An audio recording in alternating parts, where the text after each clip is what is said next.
Definir a China é um desafio.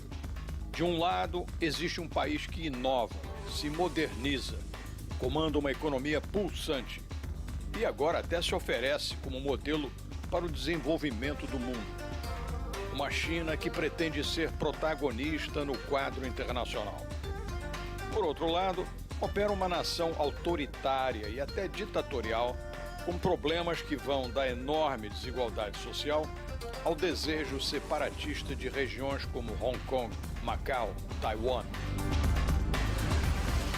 No 19º Congresso do Partido Comunista Chinês, a China olhou o mundo com coragem e deixou claro que quer assumir a liderança global até 2050.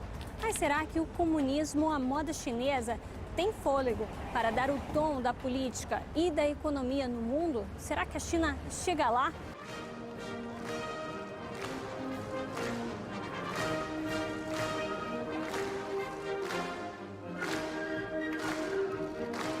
A cada 5 anos, a China planeja seus próximos 5, ou vai além.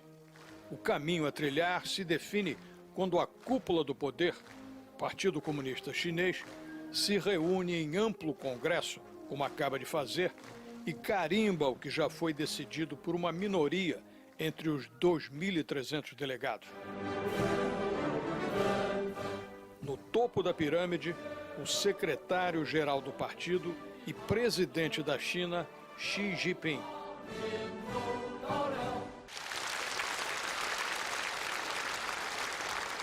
Especialistas em China já consideram Xi o líder mais influente no país desde Mao Tse-tung. 大会高举中国特色社会主义伟大旗帜，以马克思列宁主义、毛泽东思想、邓小平理论3个代表重要思想、科学发展观、习近平新时代中国特色社会主义思想为指导。64 anos. Filho de um dos fundadores do Partido Comunista Chinês, que foi afastado e preso às vésperas da Revolução Cultural de Mao, Xi, como adolescente, passou 7 anos num campo de reeducação e trabalho forçado. Formou-se em engenharia química e finalmente entrou no partido em 1974, numa província do interior. E aos poucos foi subindo na carreira até se tornar secretário-geral e presidente em 2012. Ao abrir o congresso deste quinquênio, pouco antes de ser reeleito para os 2 cargos superiores que ocupa, Xi se referiu várias vezes ao que chamou de nova era para a China, tanto em poder quanto em desenvolvimento econômico. 新时代中国特色社会主义思想明确坚持和发展中国特色社会主义，总任务是实现社会主义现代化和中华民族伟大复兴，在全面建成小康社会的基础上，分2步走。 Politicians around the world, they really like to refer to their time in power as a new era, right? As a new beginning. So there is that element in that concept of a new era. However, we have to keep in mind that in China, these work reports by leaders, they're not simply the product of one person. They're actually going through many rounds of consultation within the party for many months. So I think there is quite a lot of substance behind that. And what I read from this new era concept is that now the party is really trying to centralize power in order to sustain itself in power and actually lead China to a new era of economic reform and prosperity. O modelo chinês de política e economia envolve um partido único no comando político autoritário, com pulso forte no controle de uma economia de mercado, embora com a atuação de muitas empresas estatais, e sob regulamentação rígida do governo. Esta fórmula, adotada a partir dos anos 80, trouxe prosperidade à China, hoje segunda maior economia do mundo. Após longo período de crescimento acima de 10% ao ano, seu PIB ainda se expande a 7%, com previsões de ultrapassar os Estados Unidos em 2 décadas. The rapid development of China has led to a lot of social problems, tensions, differences, inequalities, corruption, degradation of the environment. These obviously are problems that exist in other countries as well, but China is, at least in theory, a classless society, a communist-led society that should have more equality. It doesn't have it. Can President Xi change that? First of all, let me say that there is nothing communist about China. The party is organized according to Leninist principles, so it's definitely a Leninist party in terms of its organization and its relations with society. In other words, power from the top down. Power from the top down, yes. And also it maintains the symbols and the name. However, there's nothing communist about its policies, right? So, but having said that, Xi Jinping is willing to address all these issues. I mean, in his very long speech, he made it clear that he wants a full attack on all social, environmental, economic, and so on problems that China is facing right now. It's a very ambitious agenda. Xi sabe que na condução de uma política econômica que evite crises, os chineses precisam buscar mais equilíbrio entre promoção do consumo e controle de dívidas. Outra preocupação com o futuro da China é a corrupção. O fenômeno é endêmico na China, como em algumas outras partes do mundo. O presidente Xi não tratou disso no Congresso do Partido Comunista, mas certamente não ignora o problema. Tanto que no primeiro mandato dele, milhares de pessoas foram presas por corrupção, inclusive na alta cúpula do partido. Alguns dos capturados com a mão na botija acabaram fuzilados. Mas ainda sobra muita botija e muita mão na China. Com pretensões de maior atuação na geopolítica internacional, Xi propõe ampliação e modernização das Forças Armadas chinesas, hoje ainda em dimensões modestas para uma grande potência, apesar do arsenal nuclear. Embora sem oferecer detalhes, ele declarou que em meados do século as forças chinesas serão de primeira classe. Até então, mais verbas para os militares.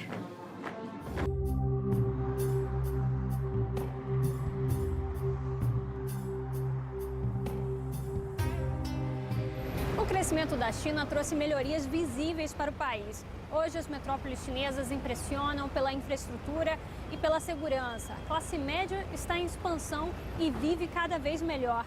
Mesmo assim, o segundo mandato de Xi Jinping deve enfrentar desafios sociais, desigualdade, movimentos democráticos e ainda separatistas, como é o caso aqui em Hong Kong.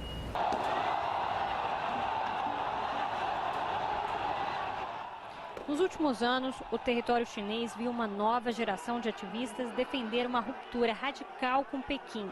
Para lidar com o problema político, o governo chinês optou por reforçar o controle e a confrontação. Além de Hong Kong, a China enfrenta movimentos separatistas na região autônoma do Xinjiang, no extremo oeste do país, no Tibete e em Taiwan. Jonathan Mann é advogado e especialista em direito criminal. Ele é o responsável pela defesa no mais importante caso político atual do território. Em agosto, líderes estudantis de Hong Kong foram condenados à prisão. Eles receberam penas de 6 a 8 meses de detenção. Mainland China, of course, they were very worried about the so-called independence of Hong Kong. The city of Hong Kong, they were very concerned and they want to have a very close control of what happening in Hong Kong. So that's why they're raising this kind of concern, because some people actually making this kind of false alarm to distract the mainland government to seeing that in that way. Actually, instead of showing a very clear picture that Hong Kong people need democracy. Joshua Wong, Nathan Law e Alex Shaw tiveram um papel fundamental na condução do movimento dos guarda-chuvas. Em 2014, o protesto pacífico reuniu milhares de pessoas. Durante 2 meses, bairros do território chinês foram ocupados para exigir o voto direto para a escolha do chefe do executivo local. Some people say that, okay, the movement has failed. It's a failure at the end of the day. But I do not see it in that way. By that movement, people is more aware of their wish and how to fight for more from the authorities. As últimas eleições para o parlamento de Hong Kong mostraram a força do movimento pró-democrático. Uma nova geração de candidatos progressistas foi eleita. Mesmo assim, 6 parlamentares pró-democracia foram desclassificados e perderam o mandato. Fora da prisão, o jovem Joshua segue determinado. Maybe one day, few months later, Nathan and I will need to go into the jail again. But I hope to say that the government can lock up our body, but they can't lock up our mind. At the same time, they can put us in prison, but they can't put aside our determination to fight for democracy. Os jovens aumentam a lista de presos políticos da China.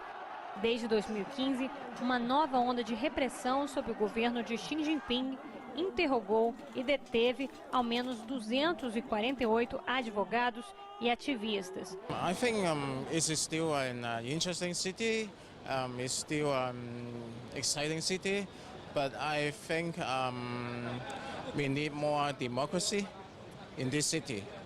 I think the level of freedom is reducing. Democracy, I think we don't have lots of freedom right now because, you know, the young people that we fight for the democracy. So the future is quite uncertain, I think, in Hong Kong. Em Hong Kong, o arranjo Um País, Dois Sistemas foi criado para garantir a autonomia da ex-colônia britânica depois do seu retorno ao controle chinês em 1997. É isso que permite que o território tenha internet livre, imprensa livre e liberdade de manifestação. In the past, I think the government give more tolerance approach to these demonstrations. But now on, they are like doing many prosecution against them. A censura e a perseguição a ativistas, jornalistas e intelectuais não calou o artista plástico chinês Ai Weiwei. Hoje, ele vive exilado em Berlim. Ele falou com a Globo News sobre o governo de seu país. Society like this, it's quite fragile. Even it can be powerful, but very fragile. The fragileness is always in questioning the legitimacy of the power.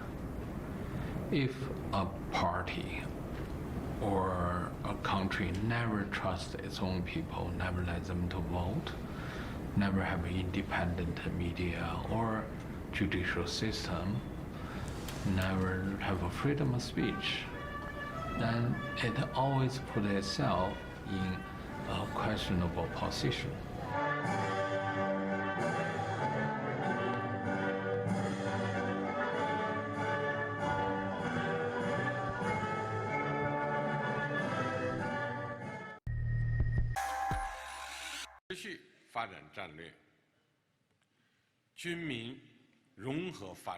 Xi Jinping é visto por muitos analistas como o político mais poderoso do mundo no momento, até porque a concorrência habitual deixa a desejar. O líder da China deixou para trás a postura de timidez no envolvimento na política internacional, limitado ao estritamente necessário, e prometeu ocupar espaço no centro do palco das questões mundiais. The speech signaled the end of the so-called Taguan Yanhui policy, which was the policy of keeping a low profile. So essentially this means two things. First of all, it means a more assertive stance in what China perceives as its own neighborhood, okay, as its own rights in its periphery. The second change that I see has to do with China's engagement in global governance, which is, if you want, the more positive aspect of this new era in international relations. Xi sugere que outros países podem adaptar o modelo chinês. It doesn't need to necessarily follow, copy-paste the experience of the West, or take the assistance of the West in terms of Western financial institutions such as the World Bank and so on. The Chinese program, One Road, One Belt, strange name, but in any case, it's this program to build infrastructure, railways, ports, power stations from Asia to Europe, also projects in Africa. What does he want to do with that? I think what is the most important here is not the exact amount of money involved, but the vision. Is this a vision that China will actually be able to sell to other countries? Because definitely China wants to cooperate with other countries in order to finance all these projects. Let's face it, the world economy needs more investment in infrastructure. We know that. So China is there to offer that, and it's there to offer a whole range of opportunities for cooperation. Good deals for its companies. It has a strong economic logic for its state-owned enterprises. And of course, with that, economic gains also political kind of gains will come along. A relação entre China e Estados Unidos, as duas maiores potências mundiais, está cercada de incertezas e inconstâncias. Durante a campanha presidencial americana, o então candidato Donald Trump cansou de dizer que ia impor mais taxas aos produtos chineses. Houve até quem temesse uma guerra comercial. Depois de eleito, Trump abriu as portas do resort na Flórida para receber calorosamente o presidente chinês. What has changed since their first visit? I would say that President Trump has lost even more power and his momentum in office. So his ability to get things done is being more and more in question. President Trump basically had campaigned on trying to make America great, right? So he wanted to create a wall between Mexico and the US. He wanted to create a border tax. He wanted to repeal the health care plan. He had a long list of things he wanted to do, but he doesn't have an ability to implement any of them.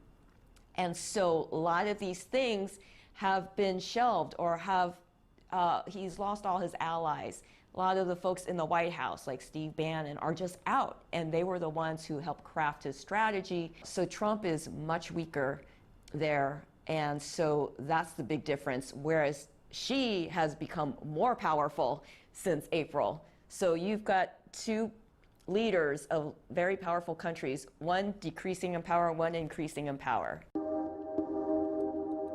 Não é de hoje que China e Estados Unidos vivem aos altos e baixos.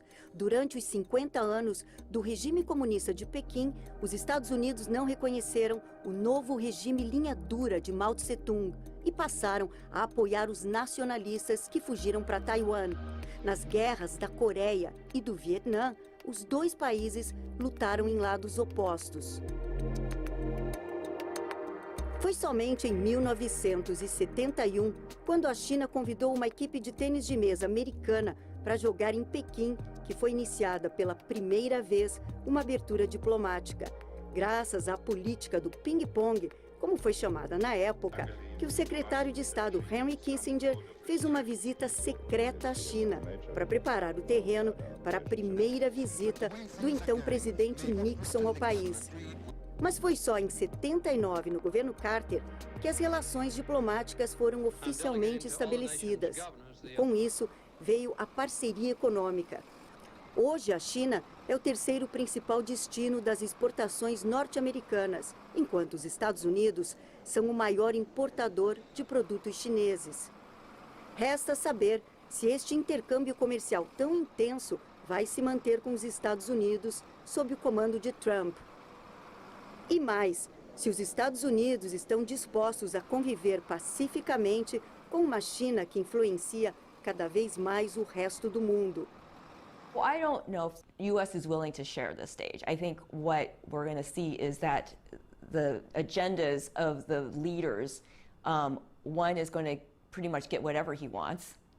Basically, Xi will run China, probably, pretty single-handedly. And then President Trump will just rely on Twitter. That's his only way to communicate unfiltered with the American audience and the world, because pretty much all of the U.S. media is not on his side anymore. And a lot of his enemies in Washington are betting that he's going to be a one-term president and that this is, they're just going to let his popularity erode over time and, and hope that nothing he wants to get done will get done. A ameaça nuclear vinda da Coreia do Norte, forte aliada da China, é motivo de tensão entre as duas potências. North Korea is sort of a, ally to China in the way that U.S. uses Japan as its kind of proxy puppet, or, Pakistan, was on China's side, and then U.S. trying to use India. So, there's this balancing act throughout the world that these great powers do. They use other countries to balance off each other. Trump, seguindo a trilha de uma política isolacionista, avessa a acordos multilaterais, abre caminho para uma China cada vez mais confiante. This creates a vacuum of confidence, of leadership, and so China has happily tried to step into the vacuum. Xi Jinping has been trying to show the world that they want to stick by all the agreements that they signed on to. And what would be the main challenges that President Xi Jinping be facing in now Latin in America? his second 5-year term? Oh. What would be the main challenge in your view? He is consolidating so much power under him in China for a reason, because he wants to implement very major, serious reforms in order to make sure that China is a clean, modern society and have a big middle class. That means that he has to stop the real estate development from getting out of control. He has to shut down a lot of industrial capacity in order to shift it to light industry. And this is going to cause a lot of people to lose a lot of jobs, cause a lot of people to lose money. These people are going to create civil unrest, and he needs to ensure he has power to make sure that this doesn't get out of hand, right? And so he's got the domestic front he has to worry about, and then he has to worry about the international front, because the U.S. is certainly, trying to be more hostile in lots of ways, because as China rises, many people in Washington are concerned about losing influence to China.